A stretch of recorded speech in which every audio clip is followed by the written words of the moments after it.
Assalamualaikum warahmatullahi wabarakatuh. Nama saya Ahmad Sofyan, NIM 12183662, kelas 12 nomor 13. Di sini saya akan mempresentasikan tentang illegal content mata kuliah IPTEK. Nah, latar belakang dan kemajuan teknologi informasi dan komunikasi semakin pesat disertai dengan banyak bermunculan perangkat-perangkat komunikasi yang menawarkan kecanggihan dan kemudahan, termasuk kemudahan dalam berselancar di dunia maya dengan cepat dan hemat. Adanya cybercrime telah menjadi ancaman stabilitas, sehingga pemerintah sulit mengimbangkan teknik kejahatan yang dilakukan dengan teknologi komputer, khususnya jaringan internet dan internet. Maksud dan tujuan: memberikan pengertian dan pemahaman illegal content untuk memenuhi nilai mata kuliah etika profesi teknologi informasi dan komunikasi pada semester 6 ini. Belajar membuat makalah tentang etika profesi teknologi informasi dan komunikasi dalam materi illegal content.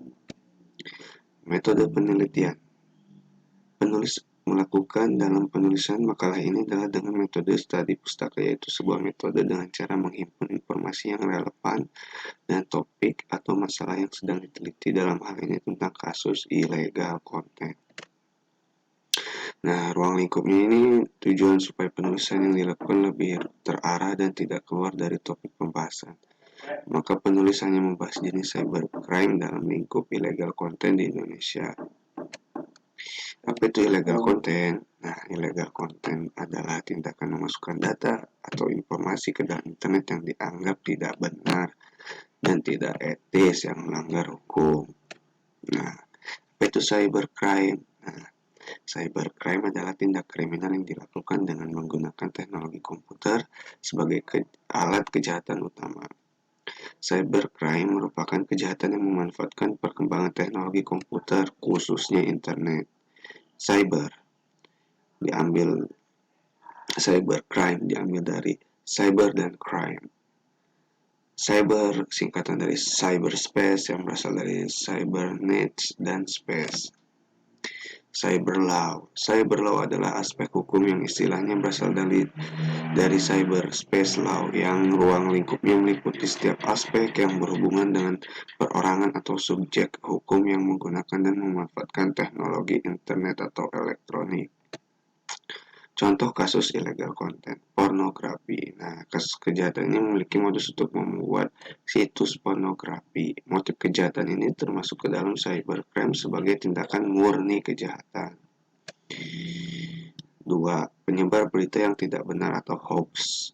Penipuan melalui situs internet. Nah, para pengguna internet harus meningkatkan kewaspadaannya terhadap penipuan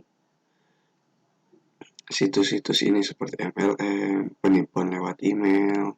Ya, faktornya terjadi kejahatan illegal content itu adanya akses internet yang tidak terbatas, kelalaian pengguna komputer, sistem keamanan jaringan yang lemah, mudah dilakukan dengan risiko keamanan yang kecil dan tidak diperlukan peralatan yang super modern. Para pelaku merupakan orang yang pada umumnya cerdas, kurangnya perhatian masyarakat. Penanggulangan illegal content itu tidak memasang gambar yang tidak dapat memancing orang lain untuk merekayasa gambar tersebut sesuka hatinya, memproteksi gambar, mengkuatkan sistem pengamanan jaringan komputer nasional. Pencegahan illegal content itu mengamankan sistem. Tujuan yang nyata dari sebuah sistem keamanan adalah mencegah adanya perusakan bagian dalam sistem karena dimasuki oleh pemakai yang tidak diinginkan. Penanggulangan global. Kesimpulan. Jadi kesimpulan dari makalah tersebut bisa kita simpulkan